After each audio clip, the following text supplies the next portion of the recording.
In this lesson, we're going to look at the anatomy of a web page, a basic look at some of the more common structures that make up a web page.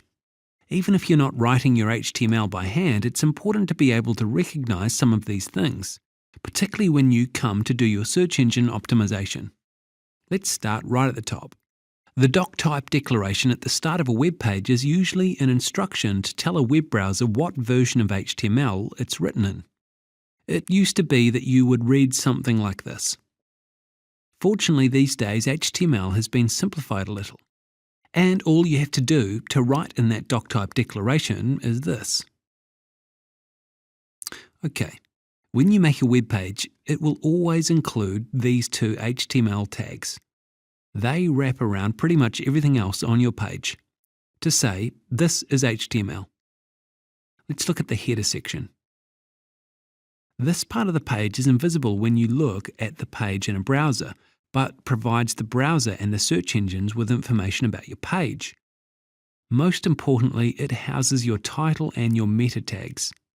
It might also tell the browser where to find any style sheet files that you're using to set colors, fonts, and other styles for your site, or any scripts that you might be running on that page.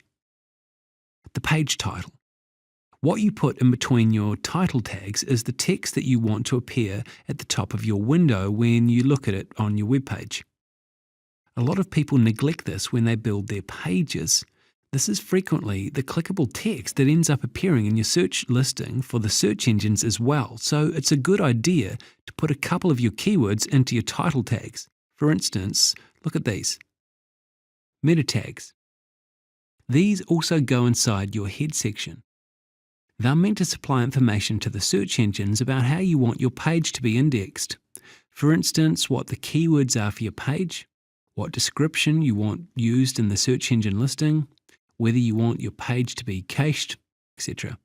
The two meta tags that you'll be mostly interested in are the meta keywords and the meta description tags. Meta keywords, well, basically, they're the keywords for your site. And the meta description, a succinct description of your page of 200 characters or fewer. This occasionally appears in the search engine results underneath the clickable text, so it's good to write something compelling. Okay, the body section. This is the main part of your web page, the part that houses the stuff that people actually see. The heading tags, H1, H2, and H3, etc. Heading or H tags denote headers throughout your text. H1 is your main header, H2 is a subheader, H3 is a subheader, and so on, all the way down to H6, for instance. Your H1 headers are particularly important for search engine optimization. You should try to put your keywords into your H1 headers, while obviously keeping it looking natural. H2 headers can also have a little bit of impact, so don't neglect those either. Links. Href tags. Links are the text you click to jump from one page to another. A basic link usually looks like this. The first part of the link starts with a href equals. The A part specifies that a tag is an anchor, while the href specifies that the anchor contains a hypertext reference. The address of the page or site you want to link to goes in the quotation marks after that, i.e. in place of the www.example.com/page2.html above.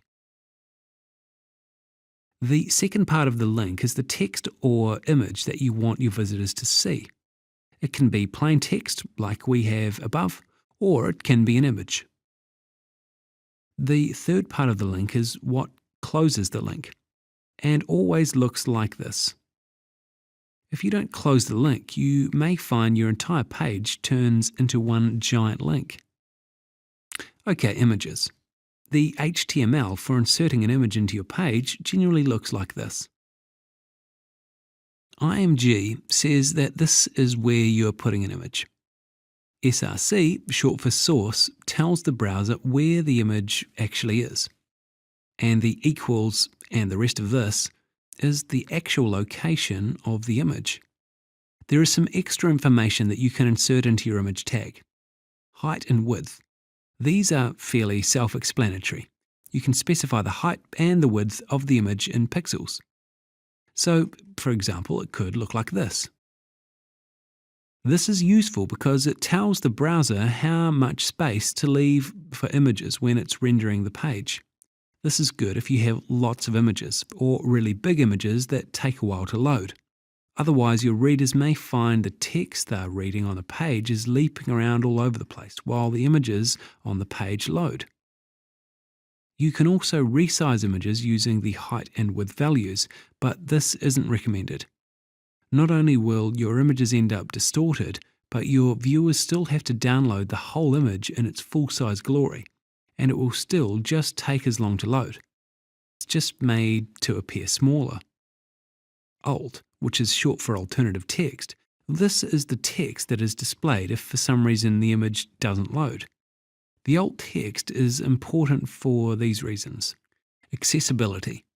For example, a vision-impaired user who surfs the web using screen readers. Some people can't actually see your images, so a written description of the image is highly recommended.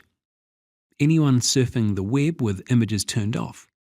And alt text also may have a very small impact on on-page SEO factors. However, it's been abused so much in the past that the search engines don't often pay much attention to alt text anymore. Alt text, well, usually looks like this. Lists are extremely useful and deceptively powerful little things. There are two main types of lists, the ordered list and the unordered list. Let's start with the unordered list. The unordered list basically has no order. Funny that.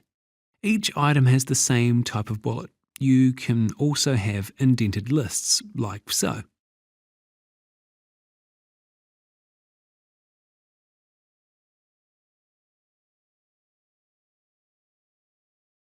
An ordered list will use numbers, letters, or Roman numerals as the bullet. You can specify the type of ordering in your CSS. Also, as with unordered lists, you can have multiple levels of indentation. Now we've got forms. If you've ever clicked a submit button or sent a support request to a business through their website, you've used a form. Forms are part of a page where your user can enter information through text boxes, drop-down lists, checkboxes and buttons.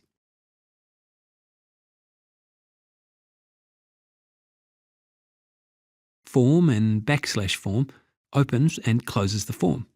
You also use this tag to specify the file you want to send the information to. Input creates some sort of input field. There are a few different types of these. The ones you'll be most familiar with are these. Text, well, this is a standard text field, like the ones you enter your username and password into to log into a site. Checkbox, well, that creates a checkbox.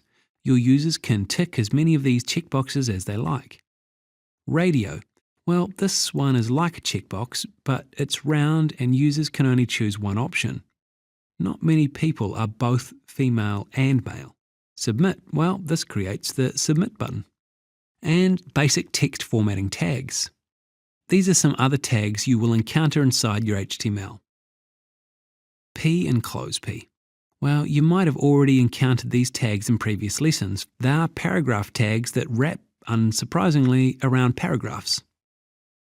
Strong, well, represents text that you want to have strong emphasis or importance. In most browsers, it has the effect of making the text bold. M means emphasis and typically has the effect of making text italic. And BR or break. This creates a line break, similar to hitting return once on your keyboard. It doesn't need a closing twin. And time for today's lesson summary. In this lesson, we've taken a look at the basic anatomy of a web page and how each section makes up different parts of a web page.